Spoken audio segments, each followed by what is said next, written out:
start in this room because this is the front of the house. Oh, right. Any waterfront property, the side that faces the water is the front of the house. And if I could have you sign in before we start. This is a pocket door. They would close this door to keep the noise of the tavern away from the dining area. This also, Gabreil Daveis, who first owned the house, was the tax collector and the town clerk. So a lot of the town meetings took place here. So this is the dining room. This is a pretty old table here. It has a gate leg that swings and would allow the leaf to drop. This is a picture of Mr. Shuck, the last owner of the house. He's the guy who's buried out here? Yeah, he died in 1976. He was a writer or something? He was a lot of things. He was a writer. He was a artist. He would do oil paintings and watercolor and drawings. He also liked to participate in dance and theater, but he also worked for the Philadelphia Bulletin. And he actually lived in this house? He lived in this house. He bought this house in 1923 off of Joseph Jaggard with the condition that Joseph would live out the remainder of his years here. When Mr. Shuck... Yeah, I like to show this to people because this is how they remembered their loved ones that have passed. This is hair art. And on the back, when we took it down for inventory, we saw there's a whole journaling of whose hair, what color, what kind of flower, and who it belonged to. Where was that found here? This was in this, yeah, in the house. This is called the kitchen now. It was not always the kitchen, but in later years, when they took out the beehive oven from another room, this is the kitchen. But it was where the woman who was hired to maintain the tavern, cook the meals, and care for the guests. The proprietress lived in this room. They would shut the double doors, and she had a couple children, and she would pretty much live and keep her kids in here. This is a butterfly cabinet, and there's another one in the other room, and it dates back to the Federalist period.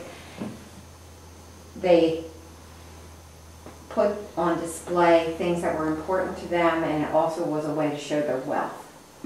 They put their important things to the family in that cabinet. The only other house that in Camden County that I know of that has a set of butterfly cabinets, and they're built right into the walls, is the Moffett Farmhouse. Another butterfly cabinet. That's Joseph Jaggard's wooden leg. Oh, jeez. Oh, wow. My father used to say when they were going squirrel hunting, you could always tell where Mr. Jagger was because it's 1 foot, one peg. I thought it was interesting. So when I'm here for tours, sometimes you get a lot of people, sometimes you have hardly any. You know, sometimes you have a lot of time where you can, you know, I was cleaning today, but I've had already about 8 people come through, wow, which is nice. So you start to read everything, yeah, you know. So right here on this document, the first name signed below is Isaac Mickle, and my last name is Mickle. So, and this is a relative of my husband's family. I was like, wow, oh, that's really neat. So that is very nice. Yeah. The kitchen used to be this room, and it had this huge beehive oven on this wall.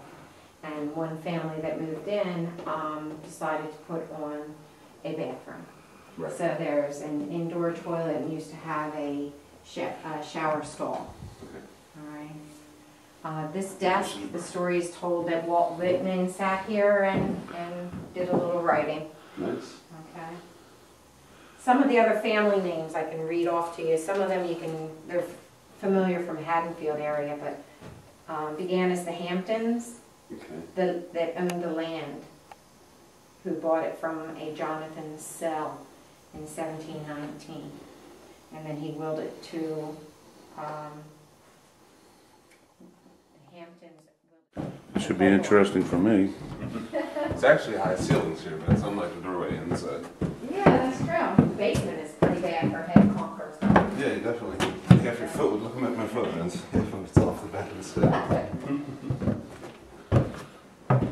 don't think this is up to code. Probably not. Well, I think we're It's up to exempt. 1756 code. It's Yeah. right. It's right on the spot. Yeah. Wow, I like his painting. That painting was done by Mr. Shaw. I'm going to start in this room. Oh, ready. Do you want any ghost stories as I go? Sure. Alrighty. Bring them on. Okay. This room right now is just storage. So the story is that this is Joseph's bedroom. And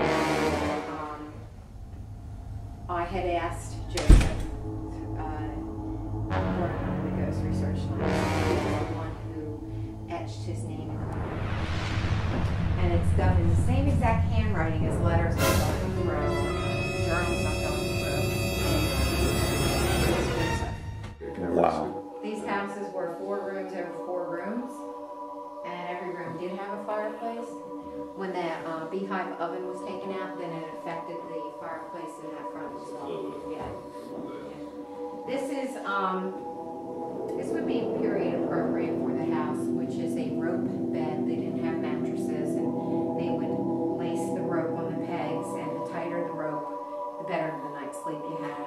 Good design, because if it wears out, you just restring it. You're just tightening. Like today, we just throw things away once the springs wear out. Right, and this was material that they stuffed with feathers if you were wealthy, and Oh, look, an orb. Oh, that was a feather. and dry grasses if you weren't. And bugs often came in. Mr. Shuck and Jonathan Interlante are ghosts here, that he said, because even though they've already passed into heaven, that this is their heaven on earth, and there's no other place they'd rather be. This is another decent size. This is bigger than my bedroom in my house. And this is the room that, through this window, another ghost is often seen, all in white, looking out the window. And at the last ghost research, it was shared that they felt it was the dosha Jaggard waiting for her brother to come home, who had gone west to make his fortune. And I'm reading his letters that he wrote to the dosha that Mr. Shuck saved. I know, it's amazing. So, Two Richard Warwick closets. never